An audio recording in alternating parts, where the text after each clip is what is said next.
Have you ever noticed how plants move even though they don't have muscles?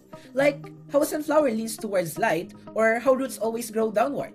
Plants can't walk away from stress, so instead, they sense what's happening around them through plant hormones, a tiny chemical messengers that travel inside the plant and control key processes like growth, flowering, fruit ripening, and leaf fall and respond by changing how they grow.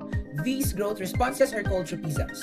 A tropism is a plant's growth movement in response to stimuli like light, gravity, water, or touch. After this discussion, you should be able to learn about the different plant hormones that initiate and regulate the plant behaviors, and the second would be the responses to different stimuli.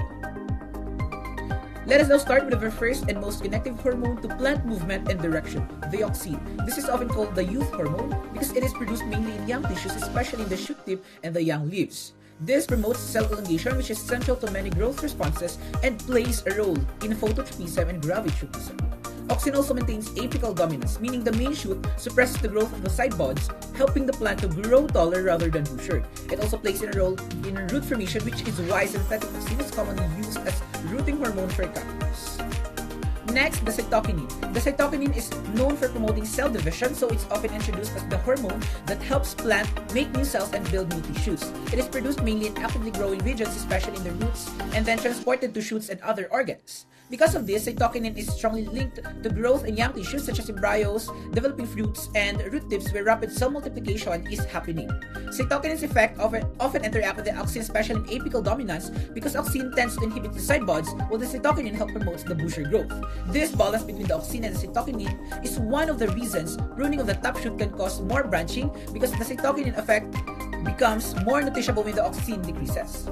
Next would be the gibberellins that are produced in young actively growing tissues such as shoot and root tips or apical meristems, young leaves, and developing seeds or embryos. Their best known role is stimulating stem and shoot elongation, which is why plants with higher gibberellin activity often develop a longer internodes and appear taller. Another major function of gibberellins is promoting seed germination. Many seeds stay dormant until conditions are right, and gibberellin helps break that dormancy by triggering enzymes like amylase that break down stored starch into sugars, giving the embryo energy to grow. Gibberellins also support flower and fruit development, helping fruits expand and mature. In agriculture, growers sometimes apply gibberellins to increase the fruit size, and a common example is treating grapes to produce a larger grapes. Next, the abscisic acid that is strongly linked to stress. Unlike growth-promoting hormones, abscisic acid helps plants slow down and protect themselves when conditions are unfavorable. It becomes especially important during environmental stress such as drought, cold temperatures, or shorter daylights when the plant needs to conserve resources and survive rather than keep growing. One of the abscisic acid's most important functions is controlling the stomatal closure. During drought, abscisic acid signals the guard cells to close the stomata, which reduces water loss through transpiration. ABA also promotes dormancy in seeds and buds, preventing germination or new growth until the conditions are safer. In addition, abscisic acid generally counteracts growth hormones like auxin and gibberellin by inhibiting processes like stem elongation when the plant is under stress. The last type of plant hormone is the ethylene. What makes ethylene unique is that it is a gas, so it can easily diffuse through plants' tissues and even move through the air to affect nearby fruits or plants. It promotes fruit ripening, flower wilting, and leaf abscission, and it's produced more by aging tissues. It's widely used in agriculture where growers can apply ethylene to control fruit ripening time, while greenhouses may reduce ethylene using ventilation to slow leaf drop in ornamentals. Since we're done with the different plant hormones, let's move on to the different plant growth responses, or what we call tropism. First is the phototropism. Phototropism is a way a plant grows in response to light, and it's easiest to see when a houseplant leans towards a window, which is shown in the clip above.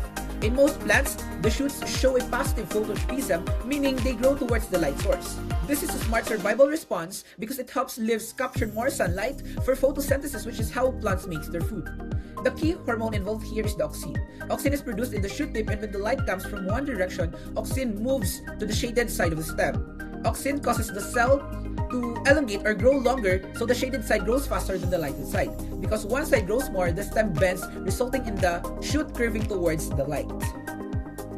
Next would be plant's response to gravity or gravitropism or geotropism. Basically, how a plant knows which way is down and which way is up. It's the reason roots grow downward into the soil and stems grow upward into the air. Roots show a positive gravitropism because they grow towards the gravity. Shoots show negative gravitropisms because they grow away from the gravity. Plants detect gravity using a tiny starch-filled structures inside certain cells called the staphylids or amyloblasts. When the plant is tilted, these staphylids settle to the new bottom of the cells, which triggers the shift in the hormones auxin to the lower side of the organ. In roots, high auxin inhibits cell elongation on the lower side, so the upper side grows faster, therefore the root bends downward. In shoots, auxin has the opposite effect. Higher auxin stimulates the cell expansion, so shoots bend upward or away from the higher auxin side. The third plant response would be thigmotropism. Thigmotropism is a plant's growth response to touch. Since plants can't move like animals, thigmotropism helps them find support and climb upward to reach more sunlight. There are two types of response to touch, such as slow thigmotropism, which is shown in the vines wrapping around that is regulated by auxin redistribution, causing uneven elongation. That unequal growth makes the tendril curl and coil around the object. Fast thigmotropism, like a Venus flytrap snapping or mimosa leaves closing, it is driven by an electrical signal that quickly changes cell turgor pressure, creating a rapid movement.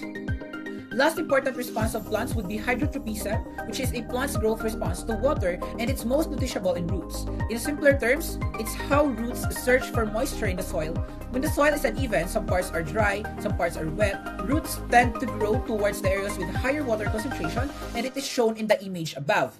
This is important for survival because water is needed for nutrient transport, photosynthesis, and maintaining the cell turgor. To wrap everything up, plants may look still but they are constantly responding to their environment through hormones and tropisms. Hormones like auxin, cytokinin, and gibberellins, abscisic acid, and ethylene regulates growth, stress responses, and ripening, while tropisms show these effects in action such as phototropism, gravitropism, thigmotropism, and hydrotropism.